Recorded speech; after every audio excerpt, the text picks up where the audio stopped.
सबसे पहले आपको बताया गया वैद्युत फ्लक्स क्या होता है, ठीक है। वहां पे फाई लिखते थे, यहाँ पे चुंबकीय फ्लक्स है तो फाई भी लिखेंगे, ठीक है। चुंबकीय फ्लक्स होता क्या है, कहा जाता है किसी पृष्ठ के अवलंबवत जो है गुजरने वाली कुल चुंबकीय बल रेखाओं की जो संख्या होती है उसे हम चुंबकीय फ्लक्स कहते हैं।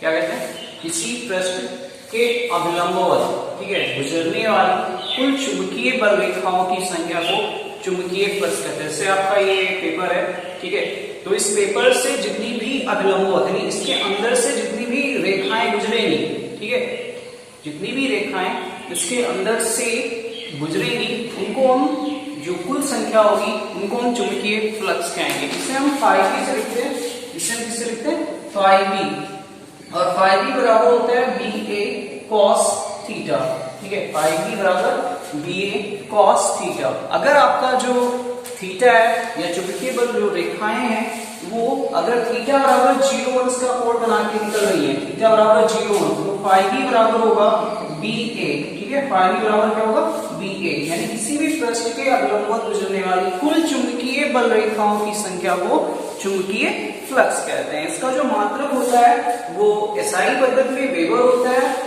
ठीक है, और सीजीएस पद्धति में इसका मात्रक क्या होगा, मैक्सवेल होगा, ठीक है।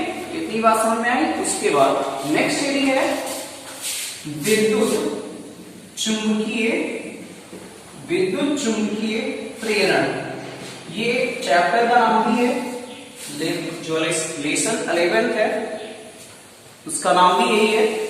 हेडिंग पड़ी हुई विद्युत चुंबकीय प्रेरण। ये क्या होता है, तो ये जो है आप बहुत अच्छे से लर्न कर लेंगे या बहुत अच्छे से याद कर लेंगे कि जब किसी बंद परिपथ में, ठीक है, जब किसी बंद परिपथ में चुंबकीय फ्लक्स में परिवर्तन होता है तो क्या कह सकते हो, ऐसे कहा जा सकता है कि जब किसी बंद परिपथ में चुंबकीय फ्लक्स में परिवर्तन होता है तो उस परिपथ में एक प्रेरित विद्युत वाहक बल उत्पन्न हो जाता है जिसके कारण एक प्रेरित धारा बहने लगती है। इस घटना को विद्युत चुंबकीय प्रेरण कहते हैं। फिर से सुनो, जब किसी बंद परिपथ में चुंबकीय फ्लक्स में परिवर्तन होता है तो उस परिपथ में एक प्रेरित विद्युत वाहक बल उत्पन्न हो जाता है जिसके कारण एक प्रेरित धारा बहने लगती है। जो ये घटना घटित हुई है इसको हम विद्युत चुंबकीय प्रेरण कहते हैं। क्या कहते हैं, विद्युत चुंबकीय प्रेरण कहते हैं। यानी अगर आपके पास कोई बंद परिपथ है, ठीक है, और अगर उसमें चुंबकीय फ्लक्स में परिवर्तन आया, बंद परिपथ है और अगर उसमें चुंबकीय फ्लक्स में परिवर्तन आया तो उसमें एक प्रेरित विद्युत वाहक बल उत्पन्न हो जाएगा और उसके कारण एक प्रेरित धारा बहने लगेगी, ठीक है। ये जो घटना घट रही है ये एक विद्युत चुंबकीय प्रेरण है, जिसे आपने पढ़ाया था डायनमो में, ठीक है। डायनमो में आपको आज स्कूल में पढ़ाया गया कि एक्चुअली में डायनमो में क्या होता था, हम एक चुंबक लेते थे, दो चुंबकों के बीच में एक आर्मेचर फार कुंडली रखते थे, कुंडली को जैसे ही घुमाते थे तुरंत चुंबकीय फ्लक्स में परिवर्तन होता था जिसके कारण एक प्रेरित विद्युत वाहक बल उत्पन्न हो जाता था और जिसके कारण एक प्रेरित धारा बहने लगती थी, ठीक है। जो डायनमो में आप पहले से पढ़ चुके हो, तो वही जो घटना घट रही है, धारा उत्पन्न हो रहा है या प्रेरित विद्युत वाहक बल उत्पन्न हो रहा है, तो वो घटना जो है वो क्या कहलाती है, विद्युत चुंबकीय प्रेरण कहलाती है। इतनी बात समझ में आई। उसके बाद हम आपको आगे बढ़ाते हैं, प्रेरित विद्युत वाहक बल के बारे में तो और बताते हैं। प्रेरित विद्युत वाहक बल तथा प्रेरित धारा दोनों, प्रेरित विद्युत वाहक बल तथा प्रेरित धारा तब तक उपस्थित रहेंगे, कब तक उपस्थित रहेंगे, जब तक चुंबकीय फ्लक्स में परिवर्तन होता रहेगा तब तक प्रेरित विद्युत वाहक बल और प्रेरित धारा उपस्थित रहेंगे। जैसे ही चुंबकीय फ्लक्स में परिवर्तन बंद हो जाएगा तुरंत प्रेरित धारा या प्रेरित विद्युत वाहक बल दोनों बंद हो जाएंगे। क्योंकि अभी डायनमो में की बात कर रहे थे तो डायनमो में भी यही होता था कि अगर हम कुंडली को या आर्मेचर को घुमाना बंद कर दें तो क्या धारा का प्रवाह होता था, नहीं होता था। तो इसका मतलब है कि अगर हम कुंडली को घुमाएंगे नहीं, ठीक है, चुंबकीय फ्लक्स में परिवर्तन होगा नहीं तो फिर धारा नहीं बहेगी, ठीक है। तो ये जो घटना घट रही है तो ये विद्युत चुंबकीय प्रेरण के बारे में बताया जा रहा है। उसके बाद आता है लेंज का नियम। नेक्स्ट हेडिंग आती है लेंज का नियम। तो लेंज का नियम क्या है, लेंज का नियम ये है कि किसी भी वैद्युत परिपथ में किसी भी वैद्युत परिपथ में प्रेरित विद्युत वाहक बल या प्रेरित धारा की दिशा सदैव ऐसी होगी जो उस कारण का विरोध करेगी जिसके कारण वह स्वयं उत्पन्न हुई होगी। नेक्स्ट अगली मतलब फिर से बताते हैं आपको क्या नियम लेंज का कि किसी वैद्युत परिपथ में प्रेरित विद्युत वाहक बल की दिशा सदैव ऐसी होगी जो उस कारण का विरोध करेगी जिसके कारण वह उत्पन्न हुई होगी। ठीक है, ये लेंज का नियम है, सभी लोग जानते हो। हर इंसान की भी प्रवृत्ति वही होती है, जो जिससे उत्पन्न हुआ होता है उसी का विरोध भी करता है। ठीक है, उसके बाद अगला नियम आता है फैराडे का नियम, जो कि इंपॉर्टेंट है। फैराडे ने विद्युत चुंबकीय प्रेरण के प्रयोग के आधार पे दो नियम उत्पादित किए।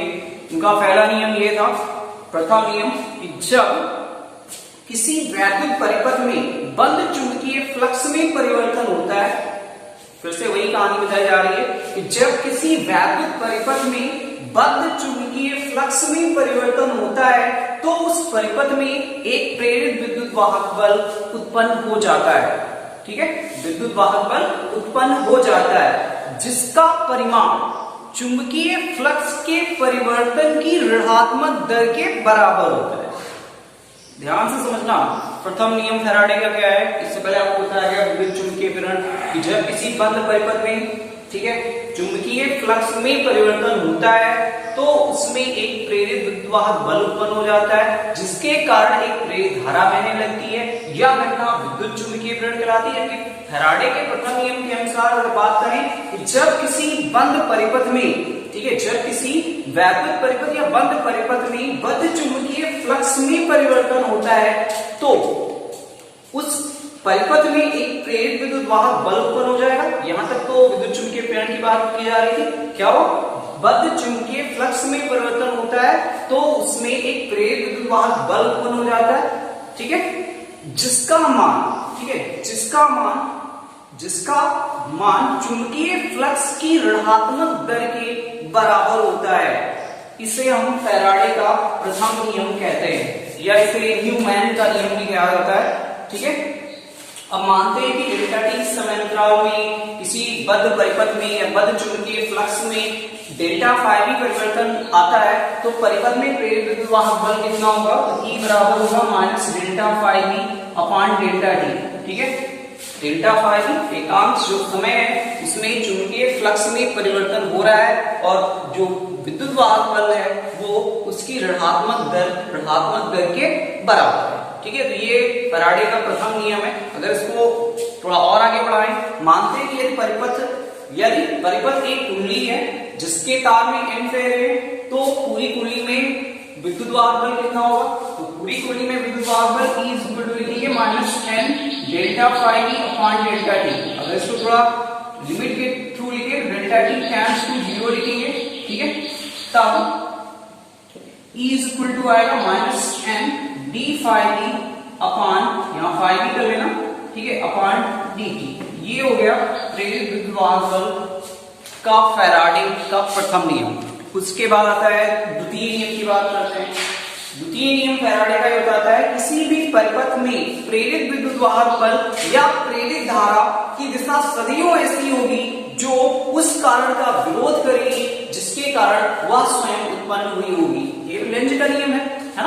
अभी इससे पहले लेंज का नियम भी बताया गया, लेकिन ये फैराडे का द्वितीय नियम है।